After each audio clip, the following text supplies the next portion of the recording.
Selamat pagi sahabat Tribuners yang kami hormati dan kami muliakan. Inspirasi bisnis pagi hari ini menarik. Kita akan membahas tentang Industrial Internet of Things, di mana kita akan membahas tentang bagaimana dunia internet, automation itu mempengaruhi dunia industri sehingga mempercepat, mempermudah proses produksi, quality, produktivitas dari sebuah proses produksi akan semakin accurate dan meningkat. Pagi hari ini kita akan bahas Industrial IoT bersama Pak Samsudin Chang, sarjana teknik. Beliau adalah Direktur Premier Engineering Indonesia. Selamat pagi Pak Sam, apa kabarnya? Selamat pagi Pak Senyet, kabar saya luar biasa. Luar biasa ya, dan biasa di luar ya Pak. Sekilas informasi untuk sahabat Tribuners, Pak Sam sangat sibuk ya dengan kegiatan. Kalau kita kenal Pak Sam sehari-hari juga tidak asing lagi dengan Yayasan Hope-nya. Beliau berjiwa sangat sosial, menolong banyak orang melalui sebuah aktivitas yang masif, menggalang donor darah yang luar biasa untuk menyuplai darah di Medan dan Sumatera Utara.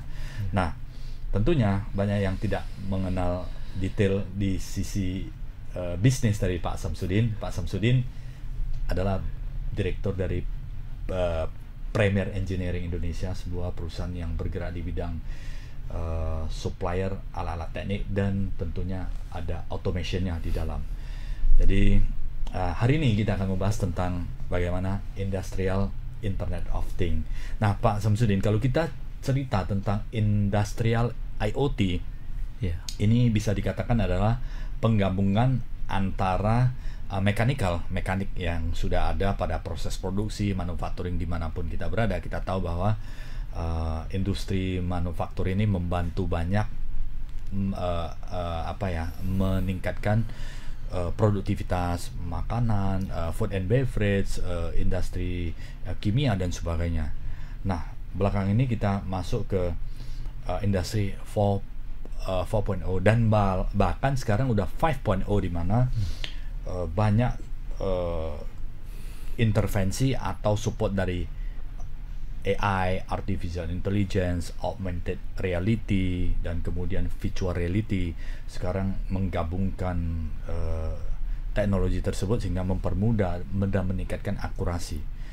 Bukan hanya di industri, bahkan di bidang medis juga berkembang sangat pesat sekali ya, dimana tindakan medis dapat melakukan intervensi medis dengan jarak jauh. Dan bahkan saya baru menyaksikan ada sebuah hospital yang sangat luar biasa di mana melakukan tindakan operasi itu intervensi dari mesin ya yang sangat canggih itu berperan sangat tinggi sekali ya, sehingga tingkat akurasinya juga semakin baik. Nah, sekilas tentang Industrial IoT bagaimana dari pandangan Pak Samsudin yang sudah luar biasa ya membantu banyak industri. Silakan Pak Sam. Iya, selamat pagi semuanya. Terima kasih Pak Sianja atas kesempatan luar biasa ini. Ya, jadi memang kalau kita cerita Industrial Internet of Things itu adalah sebuah hal yang sangat luar biasa dan sangat luas cakupannya. Dan kita harus lihat juga bagaimana perkembangan hari ini bisa sampai ke teknologi IoT di industrial. Itu sangat berpengaruh. Kalau kita lihat dari puluhan tahun yang lalu, mungkin semuanya operasional mesin semua pakai manual ya, mechanical standar, yang konvensional, yang manual, ya perlahan-lahan itu udah mulai masuk ke electrical, dikontrol dengan mungkin sejenis produk-produk seperti drive gitu, inverter, itu mungkin. Nah, berkelanjutan lagi, bagaimana untuk mengejar kecepatan produksi, efisiensi, efektivitas, akhirnya mulailah ke teknologi automation. Nah, sampai di teknologi automation itu automationnya mungkin di area yang masih terbatas ya, dalam mungkin satu area industri gitu. Tetapi berkembangnya teknologi semua, teknologi mobile, internet semua itu lebih jauh lagi. Perkembangan saat ini Industrial Internet of Things itu fokusnya di monitoring, controlling, security, mobile ya. Nah, itu semua penting. Jadi bisa dikendalikan atau dimonitor dimanapun kita berada ya. Misalnya sedang di luar negeri atau di Benar. luar kota mau monitoring proses produksi yang sedang berjalan, tinggal melihat database, tinggal transmit data ke handphone atau layar komputer, bisa dimonitor semuanya ya. Benar. Sejauh ada internet itu semua dimungkinkan. Oke. Jadi kalau monitoring itu kita melihat, controlling itu berarti kita udah bisa mengintervensi data-data yang ada, mengeditnya, mengubahnya atau seperti apa. Kalau security itu lebih ke pengamanan. Karena semakin tingginya teknologi, kita harus sejajar juga dengan keamanan yang diperlukan. Karena ini kan berarti mudah diakses dari internet juga. Itu kita harus kontrol. Dan mobile. Mobile itu sebenarnya mempermudah aktivitas kita yang sebagai pengendali bisnis itu, bagaimana memonitoring, mengcontrolling dan memastikan keamanan. Jadi IoT sendiri itu, apalagi kalau kita sebut industrial IoT, itu sebenarnya cakupannya ke sensor-sensor, instrumen, alat-alat pengukur, lebih ke sana, dan bagaimana itu diambil datanya untuk bisa dikelola. Nah, data yang dikelola ini mungkin ditransfer kemana gitu, diubah, dibentuk, dan tujuan akhirnya tetap adalah ke efektivitas, efisiensi, dan mempermudah pemilik bisnis atau stakeholder yang berkaitan.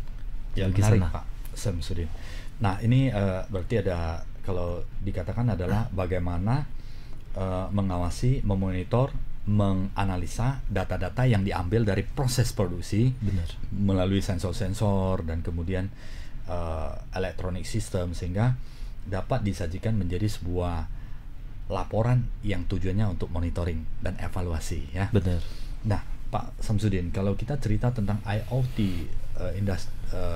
Internet of Things di industrial ini, itu kalau kita lihat di dalam struktur organisasi ya, di dalam proses produksi ada input, proses, dan output. Input dari bahan baku, kemudian perencanaan material, bagaimana pencampuran, kadar dan sebagainya, sampai ke proses. Nah, ini proses produksi mengubah bahan baku ini menjadi barang jadi. Benar. Sehingga lebih bermanfaat dan lebih bernilai pada saat dia dibanding pada saat dia menjadi bahan baku. Proses produksi kan bisa panjang ya. Ada proses pemanasan, dibutuhkan boiler, ada pendinginan, dibutuhkan chiller, dan proses ada proses mekanik lagi, berbagai mesin lagi. Ya, kita katakan bahwa serangkaian proses produksi itu yang mengubah input menjadi output, menjadi barang yang bernilai, bermanfaat bagi masyarakat atau konsumen ya. IoT mencakup di mana saja Pak? Lebih di prosesnya, atau di outputnya, atau pada saat input, atau keseluruhannya Pak? Kalau kita cerita kembali mengenai sebuah proses produksi ya, mulai dari raw material sampai masuk ke mesin pengelolanya, dan prosesnya seperti apa yang kadang-kadang cukup banyak tahap, dan sampai hasil yang didapatkan itu kan bisa saja masih dikategorikan ke kelompok-kelompok mana saja, dan sampai siap digunakan oleh masyarakat lah, kira-kira gitu. Itu semuanya cukup panjang, dan sebenarnya industrial Internet of Things itu semua berkaitan. Karena mulai dari raw material, bahan baku ya, masuk ke mesin, itu kita udah bisa memantau berapa banyak masuk. Nah, siap itu prosesnya seperti apa, pemanasan seperti tadi, pendinginan, pemotongan, di cutting atau apa, semua itu semua bisa dipantau juga. Selama bisa dipasang sensor, itu berarti bisa dimonitoring. Nah, selama bisa dimonitoring, kalau ada internet berarti bisa dikontrolling jarak jauh. Oke. Dan semuanya itu bisa dipantau, bahkan sampai udah siap produksi itu tetap bisa dipantau untuk menentukan sebenarnya efektif nggak, efisien nggak, dan benar-benar bahan baku yang masuk dengan yang keluar itu dikontrol dengan baik nggak. Karena kan kadang-kadang untuk menghindari losses ya, kita harus tahu di mana lossesnya. Dengan teknologi automation, semuanya itu bisa dipastikan dengan sangat akurat lossesnya sebenarnya di mana. Itu yang kita coba terapkan. Bagaimana dulu yang teknologi automation konvensional yang mungkin hanya pakai drive, terakhir ke bantuan PLC, Programmable Logic Controller ya, lanjut lagi ke yang lebih kompleks, SCADA system, dan ada yang namanya DCS juga. distribusi control system. Yes. Nah, dari sana di CS itu kita kembangkan lagi bagaimana jarak jauh untuk dipantau. Karena seorang owner kan nggak mungkin ya kunjungan ke pabriknya terus, ataupun mungkin bisnisnya banyak, bagaimana memonitoring pakai handphone, pakai laptop. Ya, selama ada internet dimanapun ownernya berada, stakeholdernya berada, pasti bisa Dimonitor ya. Ya. Oke, sahabat Tribuners, sebenarnya tujuan daripada IoT ini adalah untuk memastikan proses produksi dari input proses output itu dapat terrecord, terdata dengan baik, sehingga dapat dijadikan sebagai informasi yang bermanfaat bagi stakeholder untuk membacanya, sekaligus untuk menganalisis, sekaligus untuk mengevaluasi apa yang perlu diperbaiki. Nah, ini menarik Pak Samsudin. Apakah ada industri atau manufacturing tertentu yang Pak Samsudin kemudian bekerja sama membangun sistem IoT, dan dampaknya seperti apa, Pak? Oke, terima kasih Pak Sianit untuk pertanyaan ini juga ya, karena ini penting. Sebenarnya teknologi industrial Internet of Things itu bisa dipakai di industri apapun, yang dengan tujuan untuk mencapai efektivitas efisiensi yang lebih tinggi, bagaimana bisa mengontrol lebih ketat, dan bisa dipantau dari jarak jauh. Kalau industrial teknologi itu kan biasa di automation ya, tapi kalau udah mencakup Internet of Things, berarti semuanya berkaitan dengan internet, dan bagaimana jarak jauh bisa di monitoring, controlling, security-nya termasuk, dan mobile ya, dimanapun itu bisa dilakukan. Kalau untuk industri yang udah sering kita kerjasama, salah satunya adalah di palm oil mill, industri pabrik minyak kelapa sawit, termasuk industri turunannya. Karena di palm oil mill itu ada upstream, ada downstream. Ya, kalau upstream contohnya produksi CPO-nya dan kernelnya ya, minyak dari kernel KPO. Nah, di sana itu bisa diproses lebih lanjut lagi nanti ke downstreamnya, ke refinery, oleochemical, ke sabun, ke yang lain-lain, semua bahan-bahan material yang lain semua bisa. Itu semuanya butuh proses yang sangat panjang, dan teknologi IIoT ini bisa diterapkan di sana. Itu yang bisa dilakukan. Artinya pemilih atau top management dapat menganalisis, mentarik data apa yang diterapkannya. Benar. Seperti apa sensor? Mungkin Pak Samsudin bisa cerita sedikit aplikasi dari mulai pemasangan sensor sampai penarikan data, penyajian data. Apakah data-data yang dilihat itu dalam bentuk seperti kita bisa diolah menjadi grafik, menjadi real time dan sebagainya? Iya. Seperti yang tadi saya sampaikan juga, sejauh ada sensor yang bisa dipasang di alat tersebut, berarti ada peluang untuk bisa diambil datanya. Karena sensor itu bisa saja instrumen atau measurement ya, alat pengukur. Nah, itu semuanya yang penting ada bisa dipasang sensor, ada kemungkinan bisa diambil datanya. Jadi data-data tersebut diambil itu sebenarnya tujuannya untuk menganalisa lebih jauh, dan dengan sensor-sensor tersebut sebenarnya kita bisa memberikan banyak intervensi, settingan-settingan yang kita perlukan di mesin tersebut. Kalau kita ambil contoh seperti di palm oil mill, pabrik minyak kelapa sawit, itu bisa saja di sterilizer-nya, di rebusan ya, tempat rebus buahnya, di boilernya bisa juga, ataupun di konveyor-konveyornya semua bisa. Nah, kita ambil contoh seperti di sterilizer, rebusannya. Di sterilizer itu kan memiliki banyak sensor juga, dan setiap kali masak buah sawit itu kan berdasarkan waktu, pressure semua, setiap jam atau apa, menu-menunya banyak.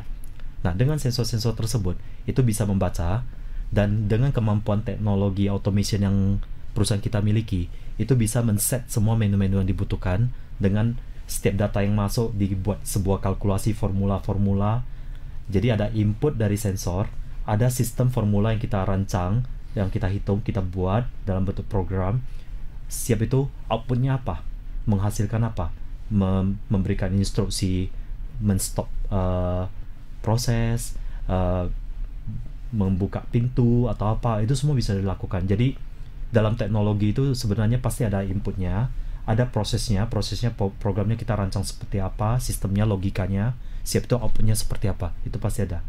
Dan dengan contoh seperti palm mill tadi, sterilizer, di boiler, itu semua dipasang monitoring. Itu berarti pihak-pihak ya, pimpinan-pimpinan, owner atau stakeholder yang berkaitan itu bisa melihat data-datanya itu cukup dari handphone, dari laptop, ataupun dimanapun mereka berada. ataupun mungkin pabriknya itu di set di daerah pedalaman daerah-daerah ya seluruh Indonesia. Nah, kantornya misalnya di Medan, di kota Jakarta, itu bisa dipantau semua dalam satu ruangan, dalam satu genggam handphone, itu bisa dilakukan. Iya. Itu luar biasanya kalau di IoT. Menarik Pak Samsudin. Jadi kan pasti ada pertanyaan, kenapa saya harus mengapa perusahaan harus menjalankan IoT? Apakah sebanding dengan biaya yang dikeluarkan dengan impact-nya? Seperti itu Pak. Ini kan kalau kita cerita tentang industrial, pasti kan yang namanya manufacturing ya, selain quality yang konsisten, yang bagus, pasti semua pemilik perusahaan atau eksekutif di dalam perusahaan manufacturing pasti dia memikirkan biaya. Karena dengan persaingan yang semakin kompetitif, dia harus memberikan dampak yang bagus, quality, tapi dengan biaya yang optimal. Kalau investasi di IoT kan tentunya adalah sebuah, apalagi ya, investasi membutuhkan biaya. Bagaimana menurut Pak? Iya, benar. Samsudin? Kalau dari kita lihat perkembangan teknologi ini ya, di awal-awal waktu mulai IoT, Internet of Things, bagaimana masuk ke bisnis, ke dunia industrial, itu awalnya cukup mahal. Karena berkaitan dengan SCADA sistem, dengan DCS yang secara teknis memang biayanya tinggi karena sangat kompleks sistemnya.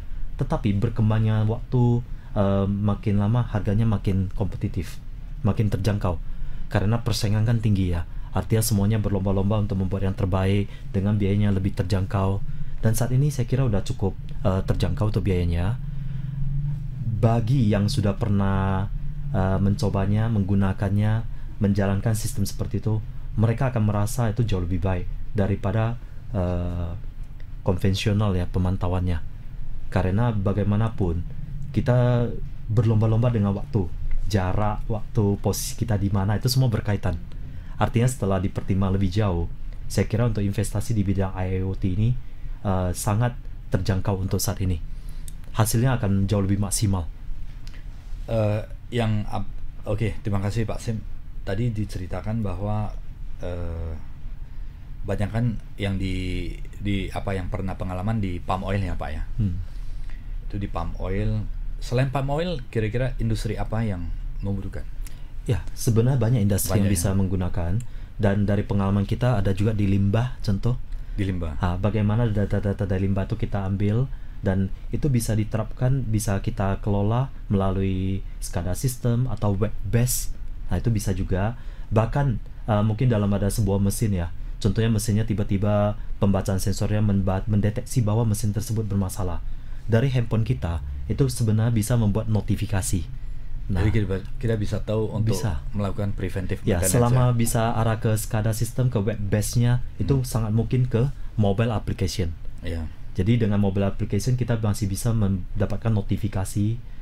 Dengan web base, dengan SCADA system bisa juga secara rutin report ke email kita misalnya. Contohnya setiap hari datanya semua di report ke email kita. Itu sangat dimungkinkan. Itu melalui pengolahan datanya Pak Sim, itu dari sensor dan kemudian dari sistem yang dipasang untuk memonitor temperatur, RPM, kemudian output, outflow, pressure, everything semua ya tentang manufacturing. Kemudian data itu diambil dan diolah melalui sebuah sistem namanya SCADA ya, SCADA atau yang sama lah ya, ekivalen seperti itu. Kemudian diolah menjadi informasi. Sistemnya ini secara online oleh provider atau secara mandiri diinstal di dalam perusahaan. Ini kan ada kaitannya dengan security system ya. Itu bagaimana Pak Sim? Ya. Kan banyak tanya, kenapa saya harus, kalau online kan berarti data perusahaan saya bisa diketahui dong sama orang lain gitu. Iya, benar. Jadi memang benar yang seperti disampaikan Pak Sian ya. Di mana sistem itu kan pasti ada inputnya, data-data yang diambil melalui sensor-sensor, melalui pendeteksian ya. Siap itu dengan program yang kita rancang, dengan sarananya adalah SCADA, web based atau apa, tapi itu programnya kan tetap harus kita buat sendiri juga.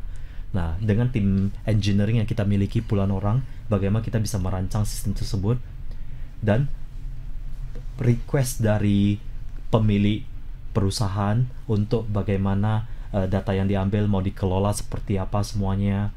Nah, itu kita akan buatkan sampai data ini nanti akan disimpan di mana, dikirim kemana. Ya, tentunya ini ada kaitan dengan sistem penyimpanan. Dan itu custom ke masing-masing perusahaan ya? Custom. Jadi kalau kembali lagi tadi mencakup simpannya di mana gitu. Nah, kalau misalnya perusahaan tersebut memiliki server sendiri, ya kita bisa di servernya saja. Nah, kalau mereka mau di cloud bisa juga. Jadi banyak tempat penyimpanan saat ini. Kalau untuk tingkat keamanan, saya kira saat ini udah sangat aman ya. Dan dengan dilindungi oleh security berlapis. Ya artinya selain password nanti ada sistem authentication atau seperti apa, itu semuanya ada. Jadi cukup safety. Dan data ini bagaimana kita melihat atau dipindahkan kemana, banyak solusi-solusi. Bisa lewat VPN, bisa lewat cloud, banyak caranya. Oke. Tergantung bagaimana kenyamanan dari si customer lah sebenarnya. Security sistemnya bagus ya. Benar, benar. Oke, Pak Sim, ini setelah kita dari bahas security system, artinya sangat aman ya, dimana data-data dari klien pasti akan terjaga dengan baik. Nah, ini kalau kita cerita implementasinya Pak Sim, teknologi baru pasti perlu pemahaman baru. Bagaimana? Kan mempelajari digitalization, kemudian mempelajari bagaimana menerapkan automation itu, pengambilan data, kan ada elektronik sama mekanik yang harus digabungkan sehingga bisa transfer ke sebuah sistem web based dan sebuah sistem yang akan mengolah datanya. Bagaimana untuk perusahaan-perusahaan yang mereka tidak memiliki seperti orang-orang IT yang kuat dan kemudian mekanik-mekanik juga terbatas, di mana di sini kan bukan hanya bisa arus besar ya, tetapi juga harus lemah semua. Ya, bisa mengerti bagaimana arus itu bekerja, transferring data itu SDM pasti ada sangat mempengaruhi terhadap aplikasi teknologi. Bagaimana menurut Pak Sim? Ya, ini memang sebuah tantangan dan tantangan ini mau nggak mau harus kita hadapi. Kalau kita nggak mengikuti perkembangan yang ada, kita pun akan ketinggalan. Karena seperti tadi yang saya bilang, persaingan bisnis ini kan cukup tinggi ya saat ini ya. Bagaimana berlomba-lomba untuk membuat sebuah hasil yang murah, terjangkau, kualitas bagus semuanya, itu kan ujung-ujungnya adalah lihat kembali ke harganya masuk nggak. Nah, nanti kembali lagi ke efektivitas, efisiensi semua. Jadi nggak bisa dihindari. Untuk saat ini, itu memang sebuah tantangan bagi perusahaan kita juga, PT Premier Engineering Indonesia, di mana kita siapkan tim kita secara internal, engineering yang memiliki know-how di bidang IoT, di bidang teknologi informasi, di arus lemah, arus kuat, mechanical, termasuk yang buat program web based atau program SCADA sistem, PLC. Nah, itu semuanya memang sebuah tantangan. Tetapi kita udah lakukan dengan baik, sekitar 5 tahun terakhir ini kita udah lakukan. Nah, untuk di customer sendiri, saya kira ini tidak perlu khawatir karena kita siap untuk memberikan training, dan kita hadir sebenarnya adalah untuk memberikan solusi. Bagaimana yang bisa supply barang mungkin banyak ya, tetapi yang bisa memberikan solusi, memberikan kenyamanan bagi customer, bisa memahami dan mengimplementasikan tujuan dari pemilik perusahaan, customer. Nah, itu sangat penting dan itu kita lakukan. Jadi training itu memang berkelanjutan. Bahkan di internal kami sendiri itu kami lakukan training secara rutin. Hari ini yang kita pelajari apa, besok lusa sudah ada sesuatu yang baru lagi dan tidak habis. Dan sebenarnya yang namanya barang, produk atau seperti apapun itu hanya sekedar produk, tetapi bagaimana di tangan yang tepat seperti kami, itu bagaimana kami membuat menjadi satu sistem, satu paket yang hadir untuk menyelesaikan problem atau memberikan solusi bagi customer. Jadi customer ada pertanyaan apa, ada kendala apa yang mereka mau tujuan mereka apa, itu silakan kabari. Kita akan bisa coba mempelajari, memahami, dan memberikan ide-ide solusi terbaik. Jadi ya, sampai di customer sendiri itu memang nantinya pun harus kita berikan training ya. Bagaimanapun user sendiri itu harus memahaminya lebih jauh, agar mereka bisa tahu bagaimana memaksimalkan fungsi kerja yang ada, sistem yang ada. Karena sistem seperti ini dia bisa berkelanjutan dikembangkan. Dia tidak stagnan di satu bagian dan itu berkembang terus. Menarik ya. Jadi sahabat Tribuners, bagi pemilik dan yang in charge di manufacturing ya, jangan terlalu khawatir karena biasanya perusahaan yang memberikan jasa pelayanan tentang sistemasi IoT ini pasti akan ada diberikan support oleh tim yang sudah profesional dan memiliki pengalaman dan kemampuan, sehingga di dalam proses transfer knowledge know-how itu akan berjalan dengan sangat baik sekali ya. Tentunya ada persiapan dari SDM perusahaan juga ya. Tentu. Tentunya ada persiapan, artinya perusahaan siap untuk memberikan pendampingan, tapi yang penerima informasi dan know-how ini juga harus sungguh-sungguh ya Pak Sam ya, sungguh-sungguh dan keyakinan yang kuat untuk menjalankan, pasti akan berhasil dengan baik. Nah Pak Sam, dari processing, misalnya ada sebuah perusahaan ini yang mau menjalankan IoT tapi tidak tahu sama sekali, apa yang Pak Sam bisa berikan? Misalnya informasi pendahuluan, apa yang perlu dilakukan, seperti pencocokan atau scanning awal, sehingga mulai masuknya dari mana? Katakanlah ada sebuah perusahaan sawit yang skala 30 ton productionnya ya. Kira-kira ini masih banyak yang manual. Apa yang harus dilakukan? Apa yang ada pada Premier Engineering ini bisa jasa-jasa apa yang bisa diberikan dari awal sampai pra implementasi. Ya. Jadi kalau misalnya kita ambil contoh tadi sampling sebuah pabrik minyak kelapa sawit 30 ton per hour. Produksinya berarti 30 ton per hour ya. Nah, kita akan mulai melihat dulu industrial IoT ini itu adalah teknologi informasi yang bisa memonitoring, controlling security atau mobile dan jarak jauh. Sebelum sampai ke tahap sana, tahap awal yang pasti dibutuhkan adalah pabrik tersebut sudah automation belum? Karena data-data automation ini nanti akan dikelola. Ya, misalnya masih konvensional. Nah, kita lihat konvensional seperti apa. Mesin-mesinnya itu bisa nggak dipasangin sensor-sensor, ala-ala instrumen, measurement, itu bisa nggak? Nah, kalau nggak bisa itu memang harus disesuaikan. Karena mechanical itu harus sejalan dengan teknologi automation yang akan diterapkan. Itu pertama yang kita akan lihat dulu. Dan jika mechanical-nya bisa, mesin-mesinnya bisa, alat-alatnya bisa, nah itu baru kita mulai pasang sensor.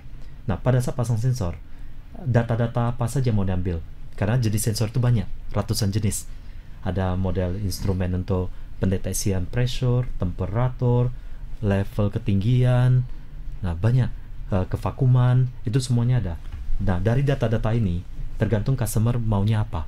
Nah, contohnya kalau di pabrik sawit ya, di stylager itu kan ada valve-valve-nya juga untuk kontrol valve, nah itu semua ada. Nah, itu bisa kita ambil datanya. Kalau di boiler pun ada juga banyak sensor-sensor. Di tangki, tank monitoring contohnya, tangki-tangki storage tank untuk CPO, itu semua bisa dipasang radar di atas, radar level. Di bawahnya bisa dipasang pressure dan temperatur. Nah, kita ambil sampel contoh yang tank monitoring. Di atas ada radar level, kita pasang, tankinya kadang-kadang berapa puluh meter ya. Diameternya bisa 6 meter lebih gitu. Nah, di bawahnya pasang pressure dan temperatur.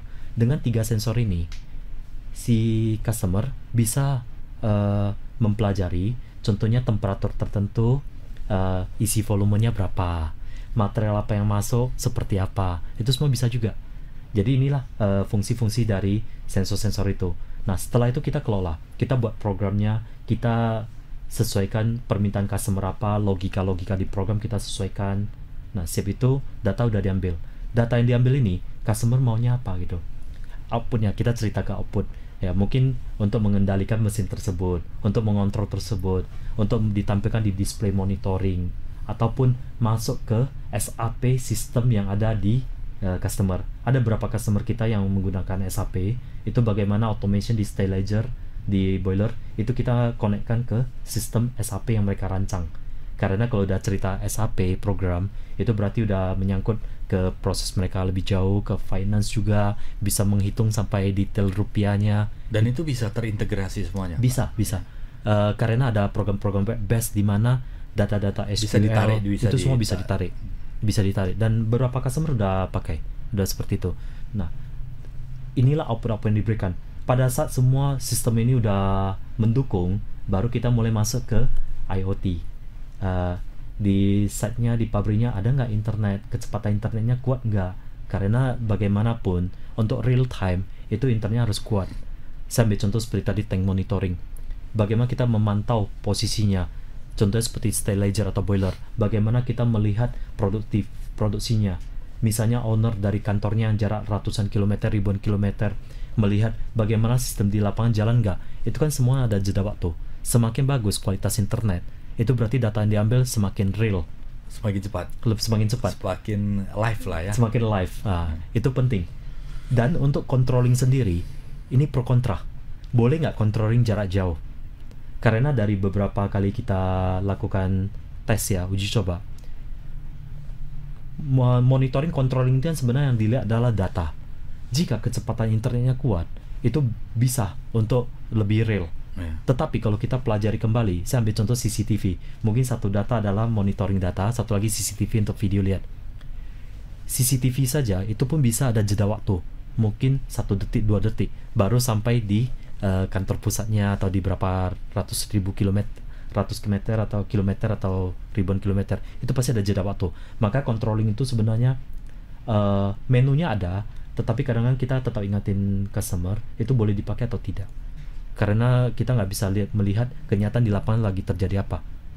Ya mungkin kalau untuk hal yang sangat urgent boleh dipakai, tetapi kalau untuk detail saya kira itu tetap harus diperhatikan. Dan kalau di kami sendiri, di Premier Engineering Indonesia, kami pakai controlling jarak jauh itu sebenarnya untuk memperbaiki program PLC automation. Oke, bisa ya? Bisa. Jadi 5 tahun langsung, yang lalu tidak perlu ke site. Tidak ada perlu beberapa yang hanya kalau PLC-nya bisa kontrol jarak jauh ya. Benar. Sebenarnya teknologi kita ini yang kita jalankan IoT ini awalnya bermula dari bagaimana kami mempermudah pekerjaan kami sendiri. Contohnya customer ada permintaan di pabrik, contohnya di Papua, di Kalimantan atau di mana, perlu menu di programnya itu mau diubah gitu. Ya kalau sengaja teknisi harus berangkat ke sana kan habis waktu, biaya, itu semua kan besar tinggi, tidak efisien lah kalau kita bilang. Dan untuk memberikan pelayanan yang prima ke customer, ya kita menggunakan teknologi seperti ini. Bagaimana kita akses masuk ke sistem mereka, kita buka, kita pelajari, dan kita revisi, kita ubah, edit, tanpa kita perlu turun ke site langsung.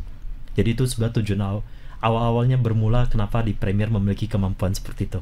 Untuk mempermudah dan saat ini bisa dibantu untuk menyelesaikan problem yang ada di customer ya. Benar. Dari segi sistem lebih ya. Sistem kita jadi bisa online perbaiki. untuk perbaiki sistemnya langsung bisa di operation. Karena yang bermasalah bukan di mekaniknya ya, karena di sistem. Kadang-kadang ya permintaan untuk programnya mau diubah, mau seperti apa itu kita bisa lakukan.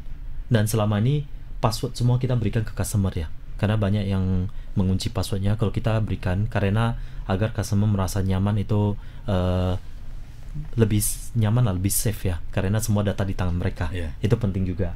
Dan untuk penerapannya sendiri, kalau tadi internet semua udah oke, saya kira udah gampang. Apa yang mau dipakai? Contohnya bisa pakai dengan SCADA sistem atau web based dengan user password khusus. Misalnya ownernya bisa lihat data apa saja, operatornya misalnya hanya terbatas data apa saja, dan pihak-pihak tertentu yang datang, contoh audit atau apa, bisa lihat data apa saja. Nah itu semuanya bisa dilakukan. Dan kadang-kadang owner kan mungkin mau dapat sebuah informasi yang real ya, lebih cepat ya, tapi kan nggak ada waktu ya untuk memonitoring terus. Nah bisa saja pakai handphone, notifikasi muncul setiap hari, rutin kirim data ke email owner gitu, itu semua bisa dilakukan secara auto. Nah itulah teknologi-teknologi di IoT itu bagaimana mempermudah stakeholder yang berkaitan. Menarik Pak Samsudin. Dari segi biaya bagaimana Pak ya? Apakah membutuhkan investasi yang sangat besar, misalnya untuk membuat IoT sampai bisa membaca data, bisa melihat grafik, record data, temperatur, bisa diakses di luar site, itu kira-kira kisaran budget untuk investasi kisarannya berapa ya Pak? Saya kira udah sangat murah, sangat terjangkau. Ya mungkin kalau dulu kita cerita SCADA sistem harus ratusan juta, dan dengan produk yang ada, dengan teknologi yang ada, mungkin dalam puluhan juta kadang-kadang udah bisa ya. Tergantung untuk fungsinya. Membuat bekerja bisa terbaca datanya dan bisa terakses informasi itu. Bener. Gak perlu sampai ratusan juta ya? Gak perlu. Bahkan saya ambil contoh seperti monitoring automatic stylizer atau boiler. Selama di lapangan ada HMI yang bisa dipasang, display HMI. Nah, dan selama ada internet, berarti handphone kita udah bisa baca hanya dengan beli license-nya aja. dan pakai HMI yang cocok dengan tipe tersebut, itu berarti hanya puluhan juta aja. Dan Yang bisa dulu terbaca di handphone. Bahkan bisa monitoring pun, bisa controlling, bisa edit. Ya. Ya. Apalagi ya, ini menarik ya sahabat Tribunas ya. Kenapa IoT ini penting? Salah satunya adalah untuk proses monitoring, evaluasi, termasuk untuk keselamatan kerja. Apalagi di sebuah lingkungan kerja yang tingkat resiko dan bahayanya tinggi ya, itu pasti harus dipasang alat bantu, misalnya temperaturnya sangat tinggi, Iya. pressure-nya sangat tinggi. Itu di automationnya nanti. Nah, itu gak mungkin secara manual dikerjakan oleh manusia ya kan.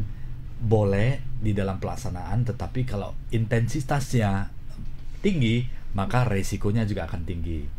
Dan dengan dibantu oleh IoT, bisa mengukur temperatur, pressure yang tinggi, intervensi manusia itu akan sedikit lebih rendah, sehingga keselamatan dan kesehatan kerja mungkin dapat lebih, secara probabilitas dapat lebih baik sih. Iya, ini saya mungkin mau tambahkan yang mengenai tadi keselamatan dan keamanan juga yang untuk di lingkungan kerja ya. Sebenarnya fokusnya itu adalah di automationnya. Saya ambil contoh seperti kalau tadi kita sempat singgung Palm Mill. Saya ambil contoh sampel style ledgernya.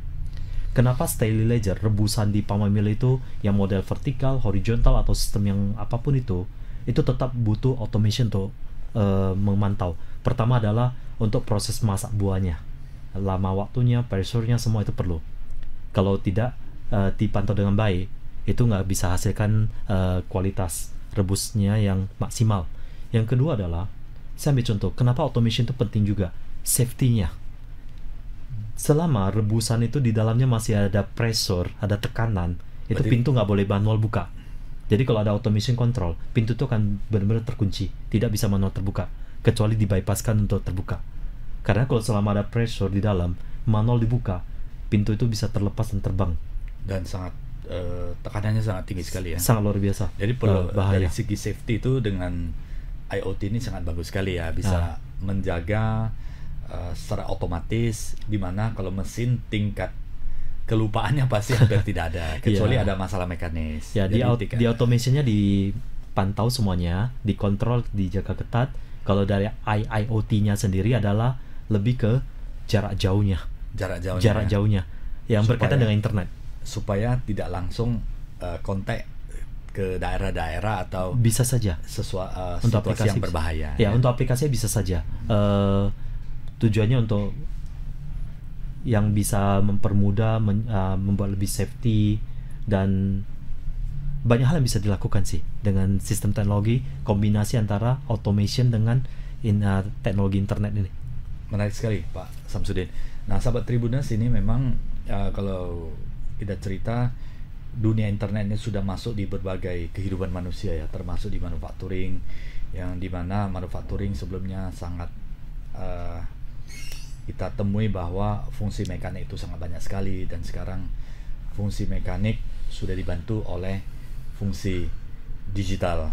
Benar. Internet bekerja dengan maksimal untuk membantu processing, membantu pengaturan sistematika, sehingga keselamatan dapat lebih baik, keselamatan kerja, dan bisa monitor jarak jauh. Apalagi sebuah manufacturing dan proses produksi yang memiliki tingkat risiko atau bahaya yang sangat tinggi, seperti kimia, dan kemudian ada yang bersifat panas ya, pressure yang sangat tinggi. Ini dapat diminimalkan, sehingga IoT ini dapat mempermudah dan mencegah hal-hal yang sebagaimana tidak diinginkan terjadi. Jadi membantu SDM dilakukan monitoring, ketinggian juga ya, jarak juga ya, sangat tinggi juga dimonitor oleh internetnya juga sangat bagus sekali. Benar. Dan Pak Samsudin, 5 tahun lagi apa yang terjadi dengan IoT ini? Saya kira perkembangannya makin luar biasa ya. Satu hal yang pasti makin terjangkau, dan produk-produk yang dihasilkan dari perusahaan-perusahaan besar manufacturing untuk yang mendukung sistem automation ini ya, itu makin canggih, makin murah, dan makin fungsional. Dan ada yang mengatakan bahwa IoT ini adalah dimiliki oleh perusahaan-perusahaan yang mungkin high tech dan kemudian punya banyak duit lah. Bagaimana untuk proses yang menengah yang menengah ke bawah ini supaya mindset dan kemudian keinginan untuk menjalankan IoT ini ada. Namun tadi kan sudah dibicarakan, tidak, IoT itu tidak harus mahal. Benar. Sekarang telah berkembang sangat pesat sekali. Mungkin ada paket atau ada program khusus untuk industri yang menengah ke bawah, Pak. Iya. Jadi kalau kita cerita tadi mengenai sebelum IoT itu kan ke automation-nya dulu. Perkembangan dari automation itu sendiri sebenarnya adalah sebuah sistem yang dulu mungkin agak rumit, ada relay, kontak atau apa sejenis komponen gitu yang mungkin ratusan ribuan item tiba-tiba gabung jadi satu PLC aja dari otak. Nah, semuanya masuk ke dalam sebuah program di PLC. Yang artinya ribuan item yang seberapa rumit, seberapa banyak rangkaiannya, wire-wire, kabel, itu semua dalam satu PLC. Dan bagaimana automation itu dipanggil untuk bisa menyelesaikan masalah di customer ya, solving problem dan mencapai tujuan produksi tersebut. Nah, kalau untuk tingkat biaya, saya kira itu cukup terjangkau dan kita bisa memilih fungsi-fungsi apa yang mau dipakai. Artinya kalau memang tidak perlu terlalu kompleks, kita bisa pilih mungkin produk PLC sistem yang jauh lebih simple, lebih sederhana. Saya kira banyak pilihan. Jadi kalau untuk siapa perusahaan atau level perusahaan yang bisa memakai produk-produk teknologi automation dan Internet of Things ini, saya kira semuanya terjangkau, semuanya bisa. Kita bisa pilih mana yang lebih cocok dengan kebutuhan. Karena saya kira perusahaan yang kapasitasnya nggak begitu besar, itu pasti seharusnya kebutuhan teknologinya nggak sebesar yang perusahaan lebih besar gitu. Jadi itu bisa disesuaikan. Saya kira nggak ada masalah. Karena biasanya di bidang kita ini, jasa yang kita berikan itu pun juga kita sesuaikan dengan apa yang diinginkan oleh customer juga sih. Sesuai kebutuhannya. Jangan sampai memberatkan, tetapi bisa membantu productivity dan monitoringnya. Benar. Karena ini jangka panjang. Jadi dan, seperti yang Pak Siani bilang tadi 5 tahun ke depan. Artinya yang kita lihat bagaimana kita sama-sama bertumbuh dengan customer gitu, lebih jauh. Luar biasa. Jadi bukan tumbuh sendiri ya, tapi tumbuh bersama customer. Benar. Nah, IoT ini juga sangat menarik ya, sahabat Tribuners ya, dimana kalau bicara data, artinya data itu sudah ada tersimpan dan bisa dipanggil keluar dan kita bisa olah dan kita bisa perbaiki. Dengan data kita bisa melakukan hal banyak untuk perbaiki, untuk monitoring, termasuk nanti untuk development secara berkesinambungan ya. Karena SDM mungkin saja di dalam sebuah perusahaan itu terjadi turnover, ada sumber daya manusia masuk, ada yang keluar, ada yang stay, dan kemudian berdasarkan data-data tersebut STM yang mungkin yang ingin belajar bisa melihat data. Benar. Sehingga proses regenerasi SDM itu dapat berjalan dengan baik daripada disampaikan satu persatu kembali, membutuhkan waktu yang panjang ya. Dengan data bisa dipelajari dan kemudian record-record yang ada sudah dipelajari, sehingga proses daripada pembelajaran mempelajari secara aspek teknikal itu bisa lebih cepat lagi, Pak Sam ya. Benar, karena memang tujuan dari pengambilan data-data ini, pengkoleksian antara sistem automation kendali di pabrik dengan sistem SAP di kantor atau program yang ada di kantor, itu semua memang bisa terintegrasi dengan baik, dan dengan data-data inilah yang bisa dipakai oleh stakeholder, pemilik perusahaan di customer untuk bagaimana bisa melihat perusahaannya berkembang dengan baik nggak, bagaimana merencanakan ke depan seperti apa, bagaimana menghadapi tantangan persaingan yang ada saat ini. Itu pasti sangat penting. Banyak yang bisa dilakukan. Dan tadi kalau kembali lagi ke perusahaan-perusahaan apa lagi yang mungkin bisa dipakai sistem ini, sebenarnya sangat banyak. Dan dari pengalaman kami sendiri, contoh di water treatment, di wastewater treatment, itu pun ada juga. Semua yang berkaitan dengan pengendalian data, monitoring jarak jauh, controlling, security, mobile, efisiensi, efektivitas, saving energy, udah itu mengontrol energi. Karena energi itu sendiri itu bisa dipantau, bisa dikontrol juga. Ya, contoh di power plant, itu mungkin aja, sangat mungkin. Menarik sekali. Sahabat Tribuners, jika ada sahabat Tribuners yang ingin berkonsultasi lebih lanjut mengenai IoT ini, silakan hubungi PT Premier Engineering Indonesia.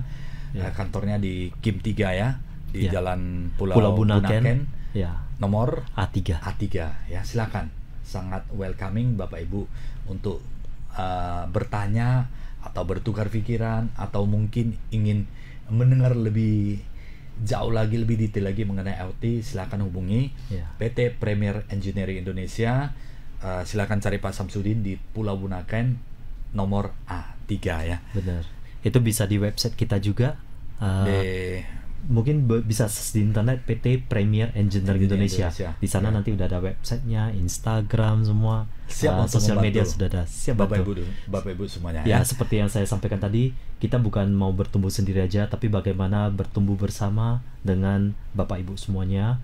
Bagaimana kita menghadapi perkembangan teknologi yang ada, kita nggak boleh ketinggalan agar kita bisa tetap eksis ya, tetap bisa bersaing dengan yang lain. Nah, kita sama-sama berkembang. Karena tantangan saat ini, kita harus lihat jauh lebih ke depan ya. Ini bukan masalah persaingan di lokal nasional Indonesia saja, tapi kita udah persaingan multinasional. Kita udah masuk ke negara-negara lain. Nah, itu semua benar-benar jadi tantangan. Saya ambil contoh seperti 2 minggu yang akan datang, kita ada ikut pameran juga di Malaysia. Kenapa kita hadir di POC Malaysia ya. Di sana kita buka booth stand. Itu sebenarnya kita udah sadari persaingan saat ini adalah multinasional. Persaingan tingkat jauh ya, dia udah levelnya udah di atas nasional gitu. Karena kita nggak boleh ketinggalan, kita harus tetap maju dan bisa bersaing secara internasional. Luar biasa, maju terus, sukses terus untuk Premier Engineering Indonesia, sukses terus untuk Pak Samsudin beserta tim. Terima kasih sudah hadir di studio. Terima kasih juga ke Pak Sianjat yang luar biasa dan teman-teman Tribuners semuanya. Bagaimana semoga kita tetap sehat selalu, bahagia dan sukses. Apa yang kita lakukan itu benar-benar bisa berjalan lancar. Terima kasih Pak Samsudin. Terima kasih Pak Sianjat. Terima kasih sahabat Tribuners. Sampai jumpa kembali episode Inspirasi Bisnis yang selalu menarik untuk Anda. Terima kasih, sampai jumpa kembali. Terima kasih.